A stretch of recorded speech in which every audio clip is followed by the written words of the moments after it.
இன்னைக்கு எந்த பக்கம் பாரதிய ஜனதா கட்சி சென்று கொண்டிருக்கிறது? நாட்டிற்காக போராடியவர்கள், விளையாடியவர்கள் எல்லோரும் இன்னைக்கு பாரதிய ஜனதா கட்சியின் பக்கம். காரணம், அவர்களுக்கு தெரியும் 2026 சட்டப்பேரவை தேர்தல் என்பது 3 விஷயத்தை காப்பாற்றுவதற்காக. 2026 சட்டப்பேரவை தேர்தல் நாட்டை காப்பாற்ற வேண்டும், தமிழகத்தை காப்பாற்ற வேண்டும், உங்களுடைய வீட்டை காப்பாற்ற வேண்டும்.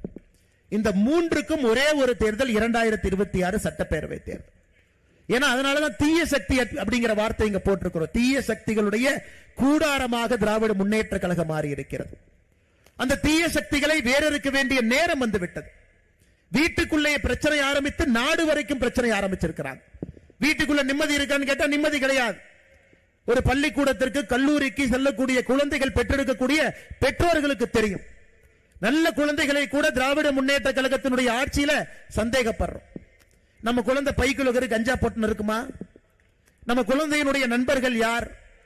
தமிழ்நாடு முழுவதுமே கஞ்சா புழக்கம் அதிகமாகி விட்டதாக சொல்றாங்களேன்னு நம்ம பெத்த பிள்ளையே சந்தேகப்படும் அளவுக்கு திராவிட முன்னேற்ற கழகத்தினுடைய ஆட்சி இந்த 4 ஆண்டு காலமாக இருக்கிறது. அருமை சொந்தங்களே, வீட்டுக்குள்ள பிரச்சனை.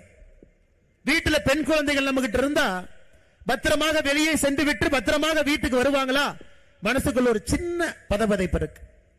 நம்முடைய குழந்தை சும்மா இருந்தா நாமளே செல்போனை கூப்பிட்டு கேட்கிற, கண்ணு நல்லா இருக்கிறியா, எங்கம்மா இருக்கிற?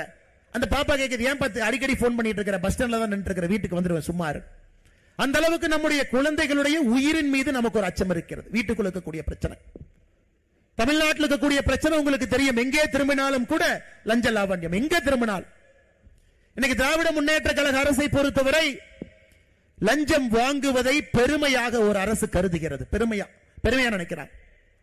லஞ்சம் வாங்கி ஒரு அமைச்சர் அன்னைக்கு ஜெயிலுக்கு போயிட்டு மறுபடியும் அமைச்சராக வந்தா காந்தியவாதியாக தன்னை நினைத்துக் கொள்கின்றார்.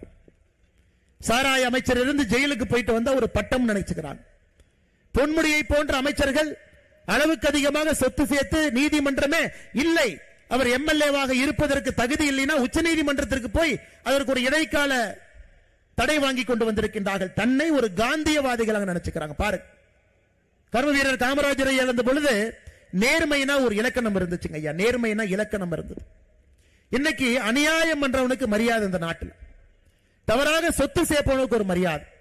லஞ்ச லாவண்யத்தில் பெருத்து போய் யாரு கிடக்கிறாங்களோ பெருமையாக நெஞ்சை நிமிர்த்தி வீதியில் நடந்து கொண்டு வருகின்றான். திராவிட முன்னேற்ற கழகத்தினுடைய யாரெல்லாம் மக்கள் பொறுப்பில் இருக்கக்கூடிய ஒருவரும் ஒத்துப்பாரு. இலவச வேட்டி சேலையில ஊழல், நீங்க பாருங்க. டாஸ்மார்க்ல ஊழல், அதை பத்தி நான் பேசுறேங்க ஐயா.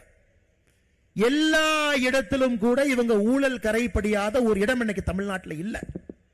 லஞ்ச லாவண்யம் என்பது இன்னைக்கு மக்களை ஏற்றுக்கொண்டு விட்டார்கள் என்று திமுக காரன் மார்த்தட்டான். மக்களே அதை பத்தி பேசல.